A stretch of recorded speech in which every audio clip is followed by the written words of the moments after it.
یہ بہلول بھی اسی قبیلے کا فرد تھا، دجلہ کے کنارے مٹی کے گھروندے پاؤں پہ بناتا ہے اور انہیں مسمار کر دیتا ہے۔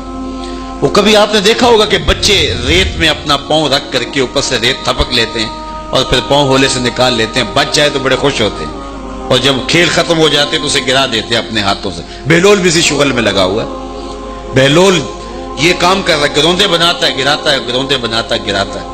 بادشاہ گزرا، پوچھا بہلول کیا کر رہے ہو؟ ہنس کے کہا جنت کے مکان بنا رہا ہوں۔ کہا بیچتے ہو؟ ہاں بیچتا ہوں۔ کتنے کا؟ 10 روپے کا، سیل لگائی ہوئی ہے۔ بادشاہ مسکرا کے گزر گیا، دیوانہ ہے، مجنوں ہے، اپنی موج میں لگا ہے۔ پیچھے سے ملکہ زبیدہ بھی آ رہی تھی، اس نے بھی دیکھا، کہا بہلول کیا کر رہے ہو؟ کہا جنت کے مکان بنا رہا ہوں۔ کہا بیچتے ہو؟ ہاں 10 روپے کا بیچتا ہوں۔ 10 روپے بادشاہوں کے لیے کیا ہوتے ہیں؟ 10 درہم نکالے، اس کو دیا، اس نے دریائے دجلہ میں پھینک دیا۔ فقیر اتنی دیر تک فقیر نہیں بنتا، داتا صاحب فرماتے جب تک مٹی کا ڈھیلا اور سونے کی ڈلی اس کی نظر میں برابر نہیں ہو جاتا۔ اور ایک مکان کے گرد، ایک وہ گھروندے کے گرد دائرہ لگایا، کہا یہ تیرا ہوا۔ ملکہ گزر گئی، بادشاہ بھی چلا گیا۔ شام کو اپنے محل میں پہنچے، بادشاہ سویا، منظر جاگا کہ حشر کا دن ہے، پھر جنت کا منظر ہے، جنت میں بڑے بڑے خوبصورت مکان ہیں۔ ایک مکان تو بڑا ہی اچھا لگا، تو جی چاہا کہ اس مکان کو دیکھوں۔ تو جب قریب گیا تو دروازے پہ لکھا تھا ملکہ زبیدہ۔ شوق سے آگے بڑھا تو دربان نے روک دیا، کہا یہ ملکہ کا ہے؟ کہا وہ میری ہی ملکہ ہے۔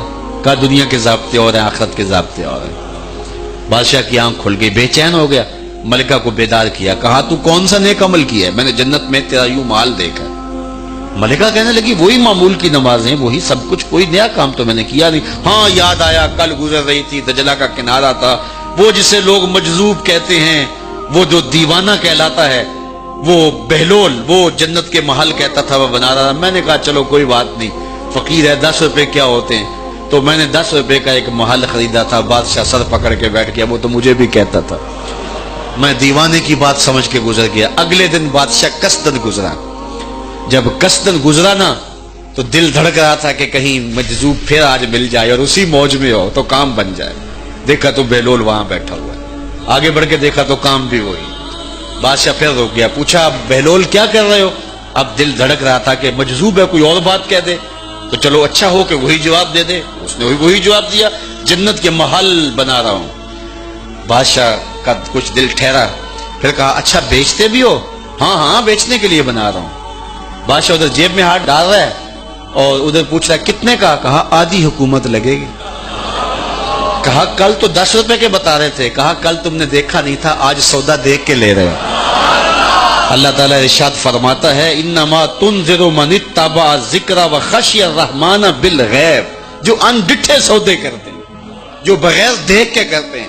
اچھا چلو ایک خوشخبری میں آپ کو بھی سناؤں، اور وہ خوشخبری رسول اللہ کی زبان سے۔ حضور نے فرمایا طوبی لمن رآنی وآمن بی وطوبی 7 مرات من لم یرانی وآمن بی۔ فرمایا صحابہ تمہیں مبارک ہو ایمان کی کہ تم نے مجھے دیکھا اور میرے اوپر ایمان لائے، اور کہا انہیں 7 مبارکیں ہوں جنہوں نے مجھے دیکھا بھی نہیں ہوگا اور پھر بھی ایمان لائیں گے۔ انما تنذر من اتبع الذکر وخشی الرحمن بالغیب فبشرہ بمغفرۃ واجر کریم۔ ان کو بشارت دے دیجئے بڑی عزت والے اجر کی اور خوشخبری بھی۔ تو جس اجر کو میرا رب بھی کریم کہہ رہا ہے وہ اجر کیسا ہوگا؟